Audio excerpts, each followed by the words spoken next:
You know, yesterday we saw one kind of use of live streaming, and of course everything throughout the pandemic, as this event itself is all really about virtualizing real life experiences or doing the best that we can. Mall of America used the same live streaming format, but in a very different way that brought people virtually into the mall, but at the same time was driving e-commerce activity. It's really something that needs to be seen because it's very visual. So before I introduce our pair from both Crayola and Mall of America to talk about how this went down and what went into it, let's take a look at what it looked like.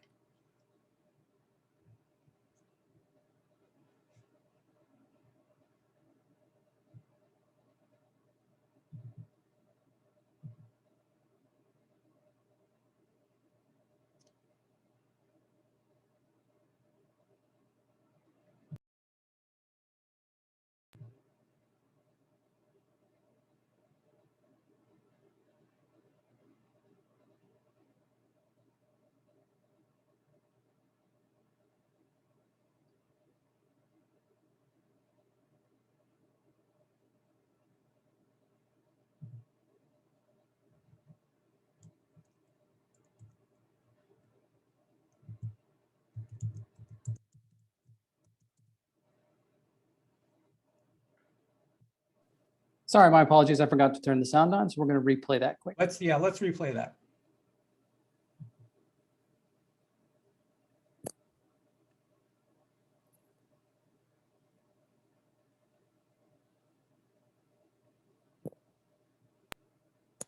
Hi guys, welcome. It's kind of the new version of QVC. Welcome to live stream shopping, an innovative way to get you inside the Mall of America. Truly, it is live, real-time shopping through a digital channel. It's different than ordering off Amazon or any of your go-to online stores. This experience brings you inside a shop as a host showcases products. You can interact with that host, learn about the products, and even ask questions and have them navigate through the store for you. Here's how it works. Mall of America works with Pop Shop Live. You download the free app and use the Mall of America's code, MoA Now. When you see something you want to buy, you click on photos in the app and select what you want. Hello, I'm Madeline from Mall of America, and we'll be going live. And you'll get an alert every time one of the mall's shops goes live. It can be something for everyone. One day we might be able to sell toys to a certain customer. Then we might be able to do apparel for women. It might be, beauty products. The options are endless. You can also connect the mall with suggestions for the next shop that goes live. And we have always been a brand that listens and modifies what we roll out based on what our fans want to see. So especially because this is a new program. Plus, it's a way to keep the mall thriving in a time when retailers are feeling a pinch. So we really feel like this will complement brick and mortar really well, because not only can you continue to come and shop with us in person at Mall of America, but this is another way to engage with us in a really fun and dynamic way. And when you live stream shop, you can either get your purchases mailed to you or you can pick it up curbside at the Mall of America and avoid those shipping fees. Interesting idea, Alicia. Let me bring in both Jill Renslow, who's the SVP of Business Development and Marketing at Mall of America, who's executing this for a number of her retail partners, and also Peter Wright, Marketing and Sales Manager at Crayola. Jill, Peter, welcome.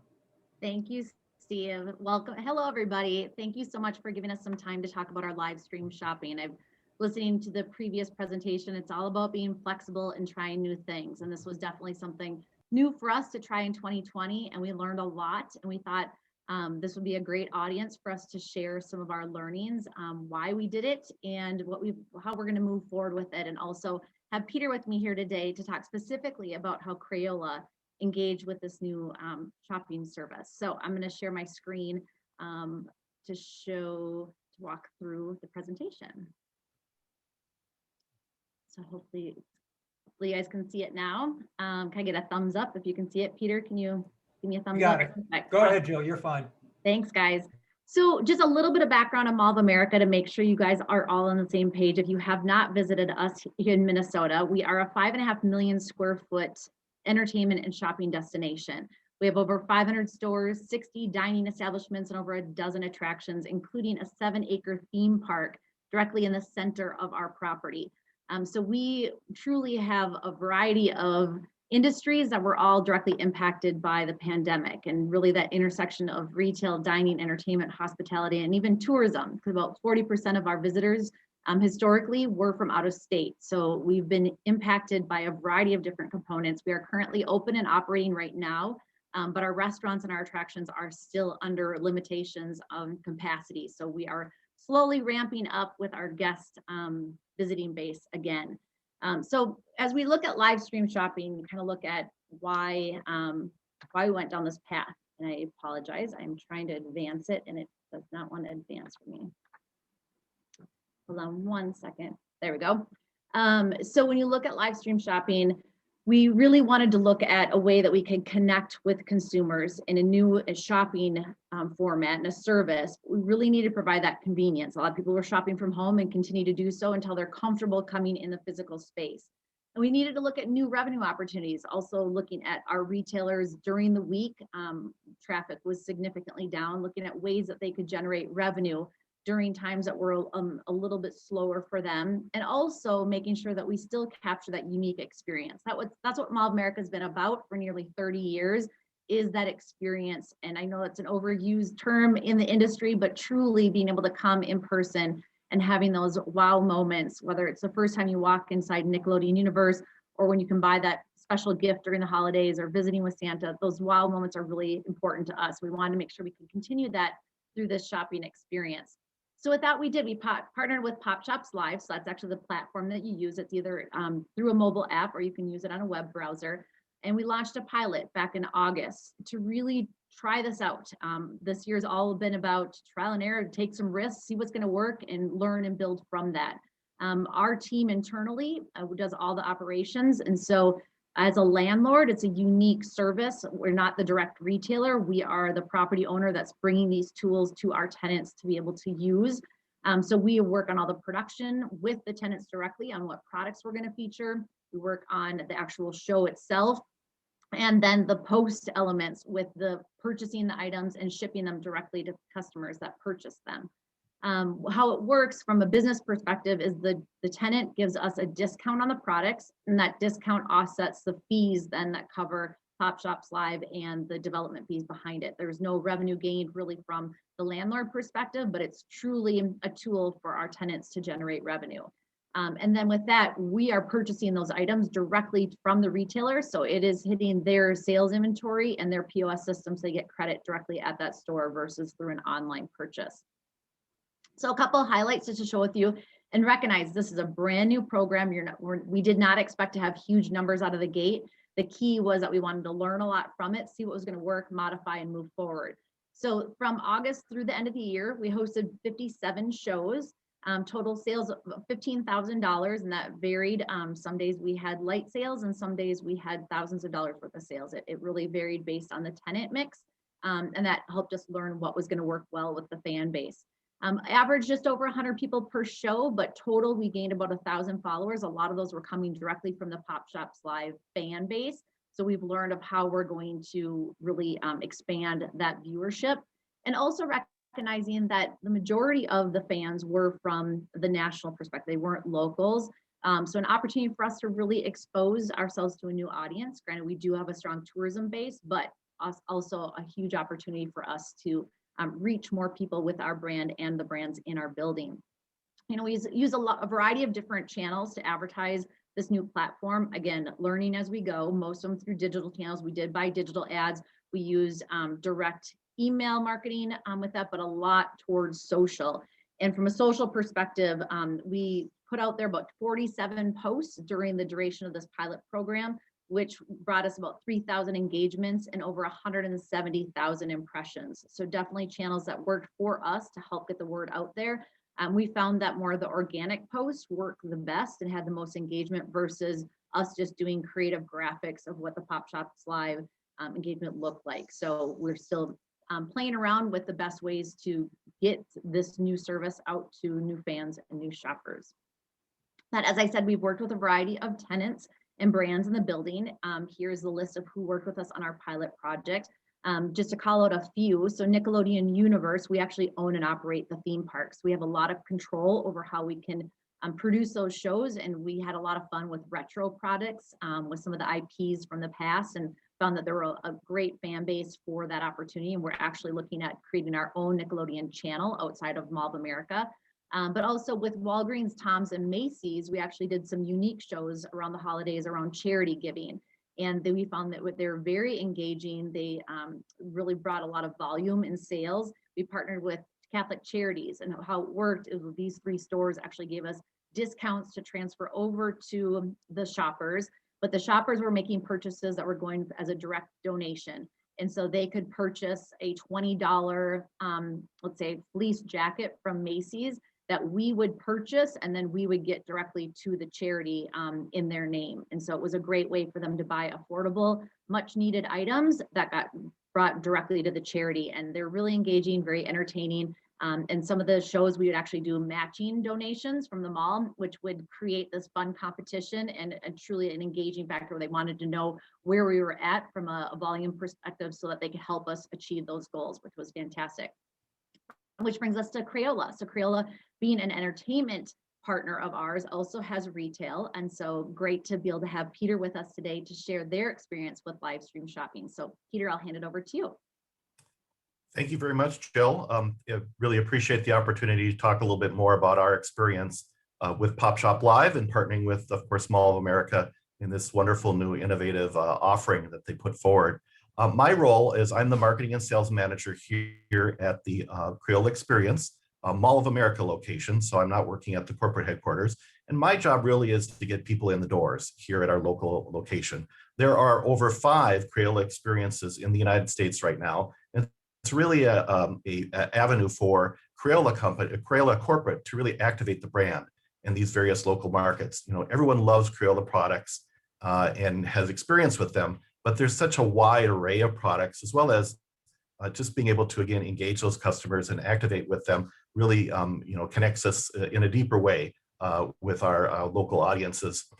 As Jill was mentioning, here at our Mall of America location, we have over 60,000 square feet. And it's divided into 2 areas. We have our retail store, and that's the area, obviously, that we focused on for Pop Shop Live, and that is open 7 days a week. But then we also have an attraction, and that attraction has over 25 hands-on activities inside, everything from virtual reality activities to, of course, coloring and crafting, all those different things. And that's really, the 2 components in our particular area. My job, again, was trying to figure out, ways that I could connect this location and spread the word about Crayola Experience, Mall of America, and what we had to offer, and try to, again, get people in the door. And I realized at this time, we'd been closed from from March all the way until August. So we'd been quiet for quite a long time with really no activity, no revenue really coming in on the Crayola Experience side. And so when Mall of America presented this as an opportunity for us to partner, it was a great offering. Something, again, that as all the previous speakers have been talking about, we're all looking to right now kind of pivot and take advantage of any opportunities that are put forward. And again, the mall did the heavy lifting for us. So they were the folks that went out and sourced Pop Shop Live.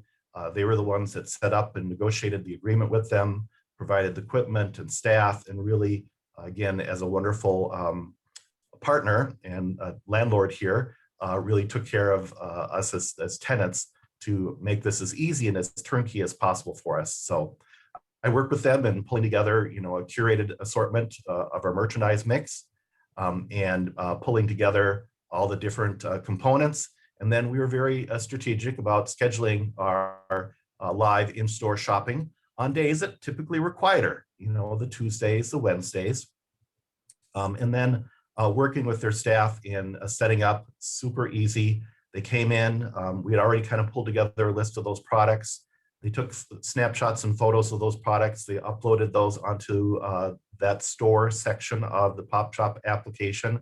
And then we went to go live. Really the only technical challenge that we had was that it's all being broadcast, of course, from a mobile device. In this case, it was an iPhone. And so we had to shoot the whole thing from the front of the store where we had better bandwidth. So that was something that was kind of interesting. We couldn't go too deep into the store because that's where the signal started to break up a little bit. Mall of America, of course, was super supportive in that they basically, after the show was done, had all the orders that were purchased during the course of the show, just rang those up at our register, our cash wrap, and off they went. And they took care of shipping those to the customers, arranging for pickup, or if people wanted to do returns, again, they facilitated all of that. As Jill was mentioning, all they asked from us is just a small discount, whereas they retailed it at regular retail prices. So it was really super easy and quick for us. And some days it made a big difference. I mean, again, this was a very quiet time of the year, and we just come off a major shutdown. And so we had, in some days, up to 75% of our sales were the Pop Shop Live sales. And what was so neat about this as well is that while the whole thing was going on, unlike maybe some other traditional home shopping experiences where it tend to be very scripted, in this case, it was live and we were there. And so as customers were sending in their likes or what they're looking for, we were able to respond instantaneously and pull product from the store that they were asking about and be able to, again, take a quick snapshot, upload that, and then boom, we could feature it right then and there for the customer. So it was really easy and convenient for us. And the Pop Shop, just looking at some of the other merchants that they've worked with, tend to like unique retailers that offered something that's sometimes outside of what people normally expect. So, my job in trying to pull together products for Crayola was trying to, again, find some of those things that are really special products that maybe don't have quite the visibility that most people are familiar with beyond just beyond crayons and such, and really trying to put those out there for people, like adult coloring books and special adult supplies from our adult line that we have here, of adult crafting supplies, or glitter dots, or all sorts of different things that are, again, unique to Crayola experience.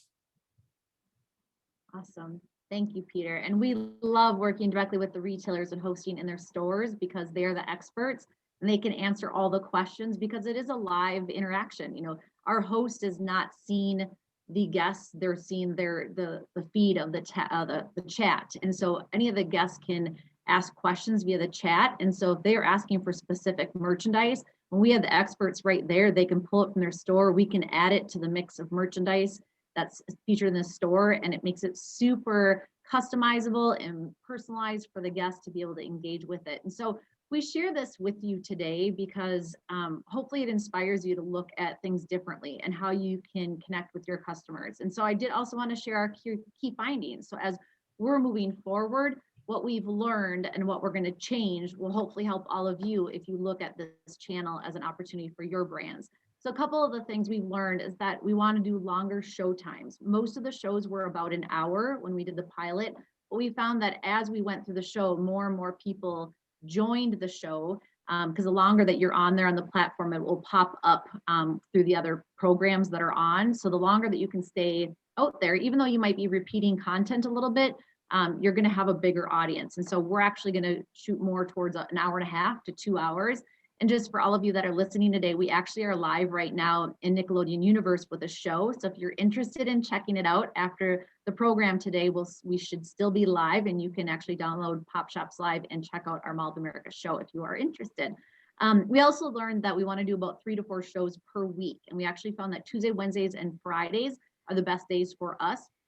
And do it kind of midday, right around that 3 o'clock time frame, Central Time. So it gives us the biggest visibility to that audience, and also maybe one weekend a month. It's great to be able to capture people on the weekends and give them flexibility when they can kind of connect with us when it's convenient for them. Also the shipping support. So both Peter and I mentioned that our team has been dedicated to shipping. Well, that's been our marketing team.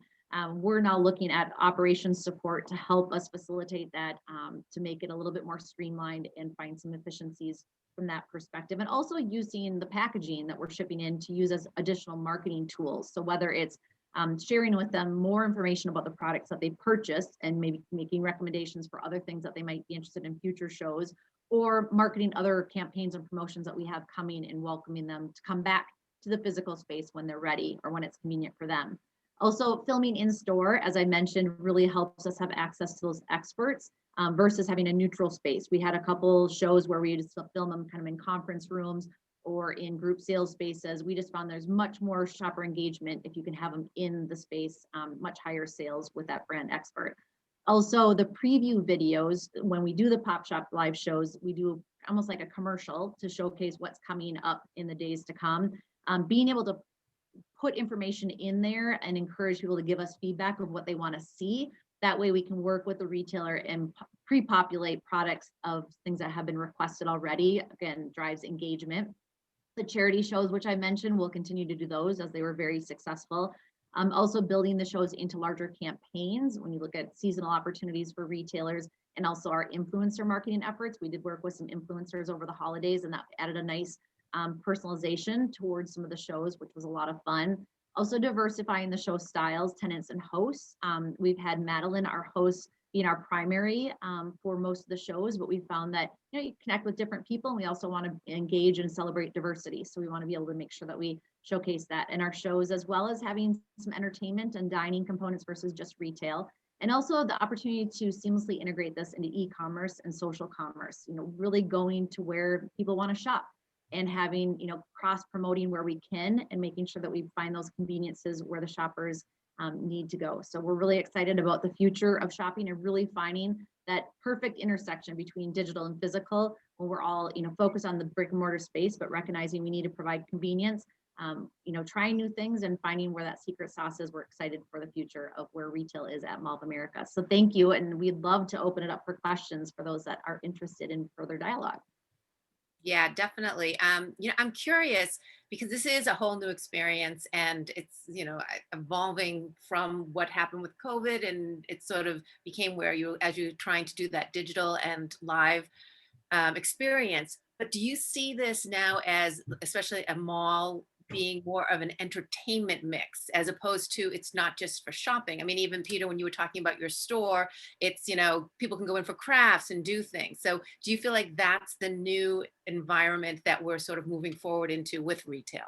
Absolutely. I mean, people want to be able to connect with brands because of the connectivity that they have, the entertainment factor, and the fact that we're working with brands that have both that retail and entertainment, and that's where we're finding great success, whether it's with Crayola or Nickelodeon or others. Definitely finding where we can almost insert that event element of it. People are really enjoying that. They're very engaged, and we're seeing repeat visitors when you have that content that they can engage with. Peter, do you want to add anything? Well, Mall of America has had a history of being innovators in this particular area. I mean, when it first opened in 1992, Mall of America had over 25% of its retail or of its space was devoted to entertainment offerings. And so that was already baked into the mix. And this is just a continuation of their innovation efforts here, trying to, again, think outside the box, trying to appeal to new audiences. And, one intangible benefit for me as a tenant here is that it really solidified our relationship with the Mall of America marketing team, and they were really in our store selling our products and learning about us and working with us. So that was just a very positive, intangible benefit that we're really excited about, and I think will continue to pay dividends. I wanted to ask both of you about data sharing. First, from the app itself, the Pop Shops app, what sort of consumer data are you able to glean from it? And then apart from the hard data, are you getting any insights from that interactivity or from the buying patterns that come after this that maybe you didn't have before about the consumers?